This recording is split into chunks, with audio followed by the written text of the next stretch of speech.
I'm very honored to be moderating this panel. I've known Rolf and Vicenc for close to 10 years now, probably, right? At least 6. At least 6, 7, since the beginning. I've gotten to see them start, grow, and sell. So I'm very excited to be moderating this. My name is Blau. I'm an online gaming consultant working both in real money and since the inception of social. I'm mainly working with land-based casinos in the United States, helping them either partner or acquire online gaming social gaming companies and online real money, but mainly social now, because there's nothing going on in the United States with real money. So I'm going to let each one of the two panelists introduce themselves, and then we're going to dive into their process about M&A. Cool. Good morning, everyone. My name is Keustermans. I was one of the 3 founders of Plumbee, which was acquired in February by GSN Games. Based in London, we were around for around 5 years. We're still around, obviously, but under GSN right now. So it's been an interesting journey. We raised in total about 16.5 million in funding. Most of it came from Endemol TV production company, now merged and called Endemol Shine.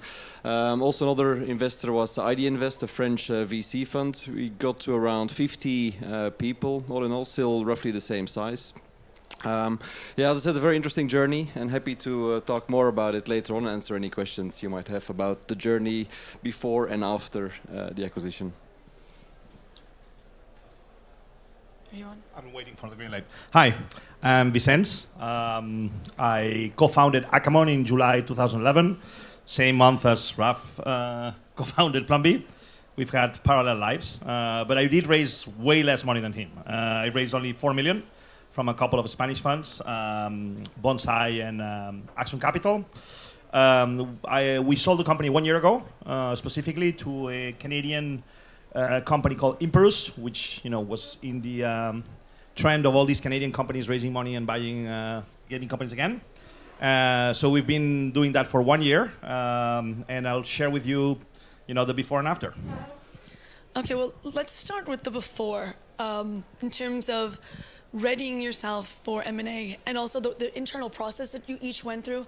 Was it something that people approached you? Was it something that you internally turned around and said, you know what, it's time to sell, markets may be maturing, cost of acquisition is kind of getting a little toppy, so we're going to go ready ourselves to sell? Or is it like someone kind of approached you and said, I want you?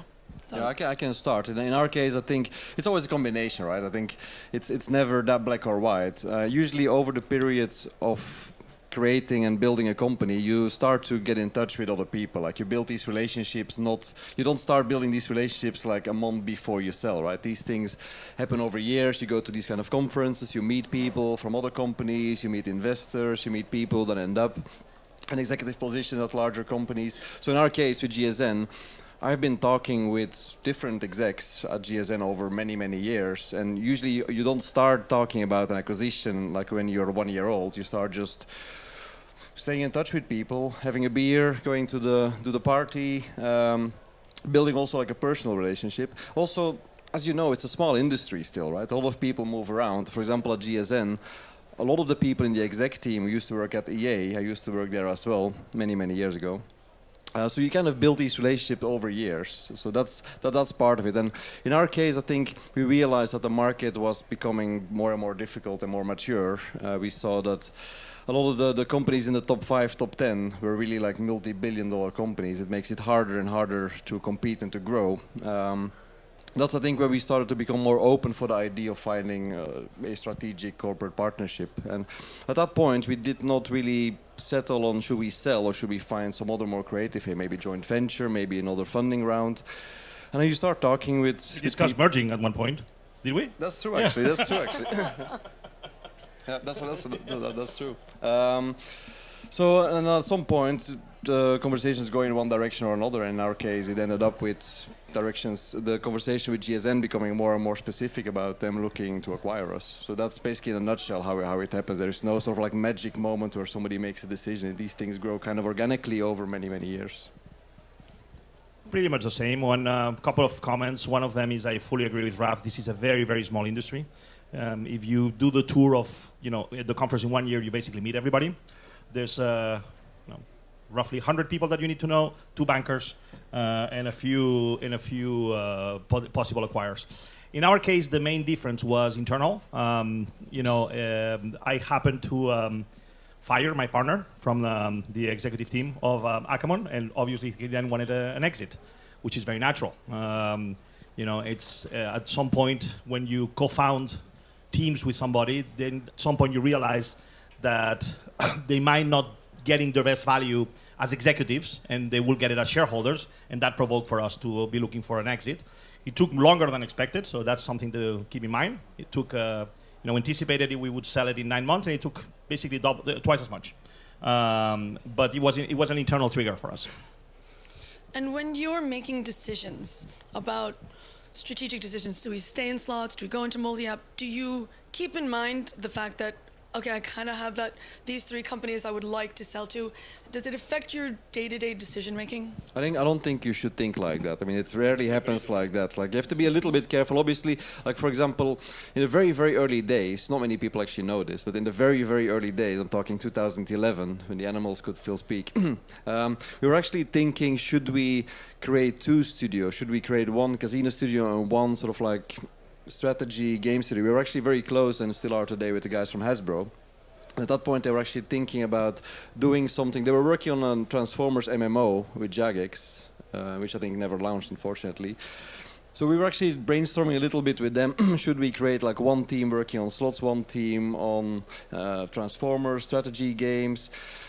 And that's, I think, when also the board asked us questions like, what kind of company do you want to become? Like, the initial pitch also to the investors was leveraging social casino, also leveraging the know-how from the founding team, understanding the real money space, and opportunities potentially further down the line with those kind of guys. So that those kind of strategic decisions you have to take into account, specifically if you have external funding, like what that actually means for your position, what it actually means further down the line, like how are you still sellable? Who's going to buy you? Like, the companies looking to buy strategy game studios are typically a little bit not sure about the casino space and vice versa. So, but on a day-to-day basis, if you make a new app, I think it would be unwise to start thinking, will Zynga like this? Will GSN like this? Will Playtika like the style of my art? I think that's not really, I think, how you should run a business. I think you should really focus on trying to become a good, solid, autonomous business, and then I think figure out down the line who is the right partner for that, rather than the other way around.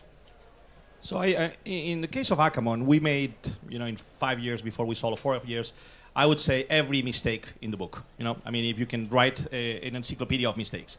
But we did one thing right. And the only thing we did right is I repeated until people were sick of me that we were the leader in Southern Europe and Latin America.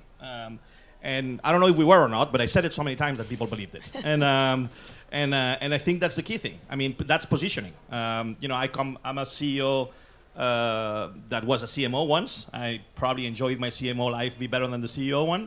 And positioning is all about that. Is pick a niche that is not taken, repeat it, believe it, and people will end up believing it. And that's what we did.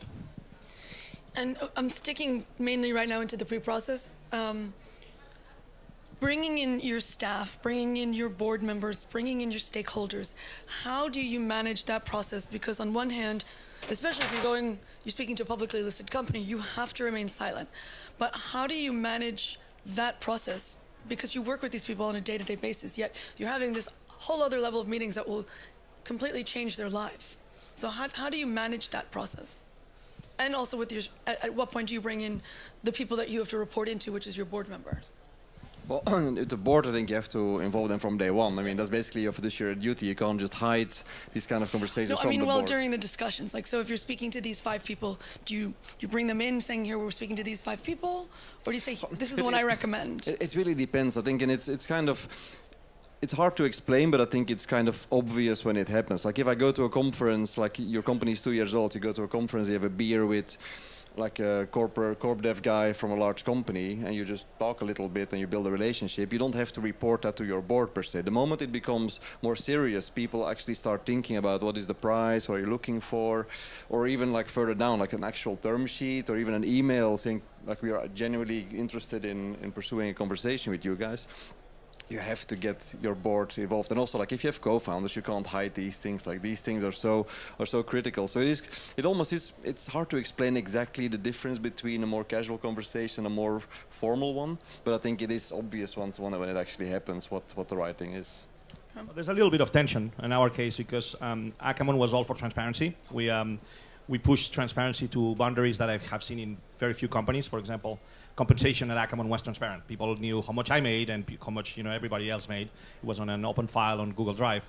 And then you're putting transparency as one of the core values of the company, and then there's a few things that you cannot discuss. And that's what happened on the M&A front. Not with the board. I fully agree with Raf. With the board, it's full transparency, especially on Southern European boards that are very vocal and want to know everything and will get mad if you don't share them anyway. So it's very transparent with the board, but with staff and team and employees, you basically have to wait until the end. I think in our case, I think you can say something, like also like people see things, especially if you have a small office or like quite an open office, like us, it's open plan and all our meeting rooms are basically aquariums. So you can't really, unless you constantly start going to another meeting outside. But you can say something without telling the full story. You can say like... Yeah. People were wondering why I traveled so much to Canada. We're actually looking at... In our case, we actually did say it, but it was also true. Like we are looking at strategic opportunities, partnerships, and maybe these things could turn out to be an acquisition, who knows, and we'll keep you posted to a degree. So I think you can say something. Like I think it is usually bad, specifically in smaller companies and close-knit teams, to actually completely hide it. People will start smelling something is yeah. And so, one thing that I've seen over and over again that I'm totally surprised by is the lack of preparation when someone decides to say, hey, I'm going to entertain M&A conversations in terms of things not being documented right, financials not being prepared correctly, legal stuff not being prepared correctly. So is there something, like some advice that you could give to the audience, especially those who are out there with smaller companies or thinking about looking at an M&A transaction? How to prepare best? So I think we were a little bit lucky in that way that the founding team was not like 18 years old. That helps. We had corporate careers before, and one of my co-founders actually had a finance background. That also helps. But also we went through a couple of funding rounds, and basically that's where you almost like, it's like a training ground for future M&A. That's how you understand the value of like a data room process. You get proper lawyers on board. You start to see the kind of questions, specifically when you raise a larger funding round, from in our case Endemol. You start to understand the kind of things they are worried about. Things are all your contractors, your freelance copywriter, sound designer, do they have like the right contracts? Is it very clear that the IP does not belong to them but to the company?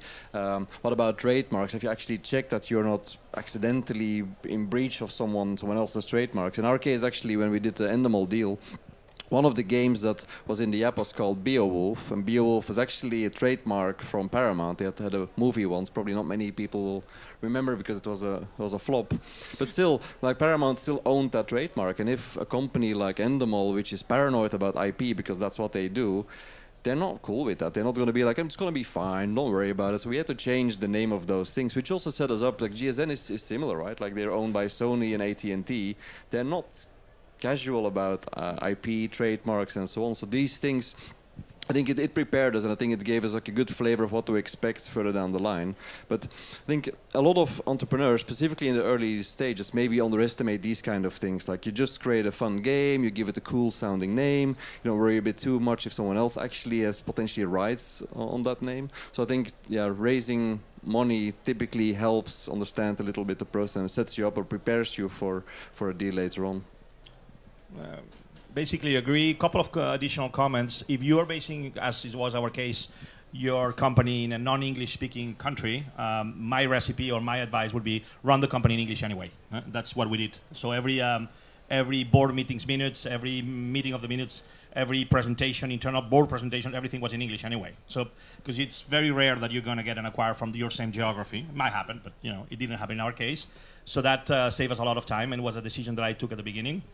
Second, this was the third company I sold, and I did an IPO too. So I brought a lot of experience into the rest of the founding team in how to document things, KPIs, everything. I wish, a lot of the founding teams thought about these things at the beginning. Sometimes when you see it as an investor, it's a different thing. Yeah, I think I would say also like. being prepared and having like good financials and good documentation is not going to get you acquired, but it can actually kill a deal, or it can actually make a deal 2-3 times as long. If you basically are very cavalier about your management accounts, or yeah, we haven't done them for the last 3 months, like it's not really my priority. Like you give really, really weird signals to potential acquirers. It's one thing if you're doing $1 billion profit a year, all of these things can be sorted out. That you will be acquired one way or another, but not many companies are in that space. A lot of companies are in the middle space where these things really, really, really matter, and they can kill a deal if investors start to feel a little bit squeezy about corporate governance, finance, how things are documented. It will have an impact on price as well. Like even if the deal happens, they will actually price the risk into it. They say like, well, a lot of these things, the trademarks, these guys actually have been breaching trademarks from large companies, even though the risk is relatively small. We're gonna have to take that into account. Let me share a specific one, because I think some of you guys might be faced it at some point. The issue of capitalization of development cost. It's for those of you that thinking, what is he talking about? You have the option to put every development cost, every what you're paying to your engineers as a cost directly into the P&L, or you have the option in many accounting jurisdictions to capitalize it over the time of the game. My strong recommendation is expense it. Strong recommendation. Then you do what you want, obviously, but it can kill a deal, because if the buyer don't see the rationale of why you have capitalized that, basically your EBITDA number is false, and it can kill a deal. Yeah, and also, like, I think specifically American companies, probably for all the right reasons, more so than I think in Europe, I think are very, very serious about these kind of things. Yeah. Like, and also another thing I would say, which is maybe obvious, but the moment you start to get to a certain scale, either revenue or team size, invest in the right advisors, get a really good finance director, get really, really good lawyers, get a proper auditor. Like in our case, maybe we overdid it a little bit, but we had PwC as our auditors from day one. PwC too? Yeah, we had PwC too. So, like, I think these things, like, they really help. Like, the moment someone comes in, start looking at your books, see, like, PwC is the auditor, it basically wipes 2 months off the process straight away, pretty much. Right. And I think what people don't understand is that these things do go in windows. So the window does shut. So anytime you can condense that window, it's super helpful. And then I guess, because I want to make sure that I get to all the topics before we run out of time. Structuring a deal. Most of the deals in this industry are done in earnouts, which do a couple of things. One, it obviously allows you to get the maximum. It continues to incentivize you. It continues, keeps you at the company, as well as it also, though, sort of puts you at odds with your natural acquirer, because you want the highest price. They want to pay you the highest price, but they kind of don't want to pay you the highest price. So, and then you have to remain somewhat autonomous. So sometimes you can't take the benefits of what they have to offer. So how do you manage that? Well, let me start with our case, because I think it's an interesting one. So in our case, 88% of the shareholders, of the shareholding base, was not involved in the company. So it's kind of stupid to pay an earnout. So we devised another scheme. I'm for obvious reasons, you see, I'm the only one that stayed. I continued to get involved in the company, so I got plenty of other incentives that are not around the earnout base. But you have to think, who in your shareholding base is going to continue, because acquirers don't want to pay earnouts to people that are basically not going to be there anymore. And that's our case. So I think it depends a lot. If the founding team is 4 people and they're all going to continue, earnout makes a lot of sense. If the founding team is basically, at the time of exit, 1 person only and holds less than 20% of the shares, earnout might not be a case, and the price might be a little bit more upfront loaded. So I think it's case by case. Yeah, I can't really comment on the deal term specific, because JSN is also a private company, so these things were not disclosed, which makes everyone's life a lot easier. What I can say is, like, from seeing other deals and just in general, is like you have to be very careful with earnouts. Like, as you say, like, sometimes you're at odds with your acquirer, but also, like, even if the deals are very sexy, you can make $100 million in 3 years' time. Also, make sure that you're in control of all the levers. Like, I've heard horror stories, not in our case, to be clear, where suddenly the acquirer decided to go for a hiring freeze, and they basically bought a small company with big ambitious plan, and suddenly the chairman or the CEO of the board decided, like, no, the mothership is struggling a little bit financially, we had a bad quarter, no more hires for the next 6 months, which basically kills all the ambitious growth plans for the small startup with the massive earnouts. And they had, nothing in the contract says that they were in charge of, or they could overrule these kind of board decisions from their acquirers. So be very careful about these things. It's not just about hitting your numbers. It's also about being empowered to actually make decisions that allow you to hit these numbers, which is always going to be difficult, right? Like a acquirer is never going to give you 100% freedom to just do whatever you want. So it is difficult. Like that's probably, I think, deals that have an earn-out component. That's usually where most of the time is spent on actually figuring out the earn-out component and who does what and how that's going to work. Yeah. It's complicated. Interestingly, typically only 30% of earnouts earn out, but in this industry it's the opposite, right? The vast majority do earn out, so it's something to be extremely cautious about. So post-acquisition, how do you keep the entrepreneurship alive? Well, you don't. So that's the thing, you know. I mean, it's. I think Raf and I have similar careers. We both been corporate guys and entrepreneurs. I've basically switched back and forth between the two. You need to understand it's a new reality. So why are you doing this? You are doing this because you see a different set of opportunities. You know, in our case, the first job was to consolidate the operations of Akamon and DWIP. DWIP was acquired by our company before Akamon. That's been completed. It's now, we even rebranded. It's called now Tangelo Games. And then, we've said it before, it's public information. Now we want to go in and acquire more companies because we believe there's a huge opportunity in consolidating social casino. Social casino is a baby still.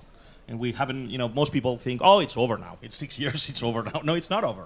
There's a lot of demand. A lot of companies are leading the industry in specific areas. But if you think about social casino, these people that have heard me before will say, oh, there he goes again. Social casino is defined by basically one type of game, which is slots, and one type of geography, which is North America. That's where the vast majority of the value has been created. Well, it's a little bit short-sighted. We believe our thesis is that there's a lot of things to do still in other categories and other geographies. And our plan is to continue consolidating the industry. Is that exciting for the former entrepreneur, now turned / corporate guy or whatever boring name you want to put? Well, in my case, it was. So that's the decision you made. Yeah. I would not make it that strong, but I think it is true. Like, you have to just manage expectations. You're no longer a startup. Things are different. Things are, especially if you've been acquired by a larger corporation, there is going to be a little bit more overhead and rules and things that were not there when you were a smaller company. So you have to manage that as well. At the same time, I think there's a difference between entrepreneurial spirit and team morale. You have to make sure that the team still feels empowered. Like, it helps, I think, if you're still in the same office. If in our case the mothership is over the Atlantic Ocean, that helps a little bit to keep at least a feeling of autonomy and the fact that we are still 6 hours time difference. Yeah. So that's usually like the sweet spot, I think. But these things help. Like, you have to still make sure that the team feels that that there is still a lot of the values and the culture that we created that is still intact. I mean, one of the observations I've just had is that neither one of you are acquired by a land-based casino or a regulated company. Well, regulated in terms of gaming regulated. So that is a bit of more freedom than the other ones. Yeah, sure. So I'm out of time, at least I'm told, but can we take questions? Do we have time for questions? Yes, we have time for questions. Following up on Melissa's comment about deals have a length of time, I totally agree with that. Can you guys talk about what was the most time-consuming, or what lengthened the negotiation or the closing, either case, and that if you could, in hindsight, have shortened, it would have made things a lot simpler? I can actually give one anecdote. It's actually something. We have 2 employees based in Australia. Our mathematician is based there, and one other guy. That became such a nightmare. Like, specifically, it's just all super boring tax stuff, and the fact that their retirement schedule is so different and so on. And it was something that we were aware of. And our finance director has had agreed a certain schedule, which was legal, perfectly legal, but for a large corporation the size of Sony, it was just not good enough. So it took us weeks and weeks and weeks of going back and finding local. We had to work with PwC Australia to basically reset things, sign new contracts. That alone, those 2 guys, that basically slowed down the whole thing. I would say probably like a month and a half. So these kind of things, it's sometimes, and specifically like these days, a lot of companies have remote teams, right? Oh yeah, it's cool. We all work on Slack and hang out, and if a guy in this country, guy in that country, and I don't know, we'll pay them with PayPal or something. Yeah, good luck with that. Good luck with that. I am going to fully agree. Just simplify your company. Simplify it. Somebody in our company won't mention names. The founding time had the brilliant idea of putting a superseding legal entity in Malta, which obviously at the time of the first round we had to destroy and bring it back to Spain. Explaining all of that, the way in and out to Malta took us a month. So just don't do these things. Simplify. Any other questions? Okay, then. Well, I want to thank you guys. Great session. Thanks for your insights. Thank you. Thank you.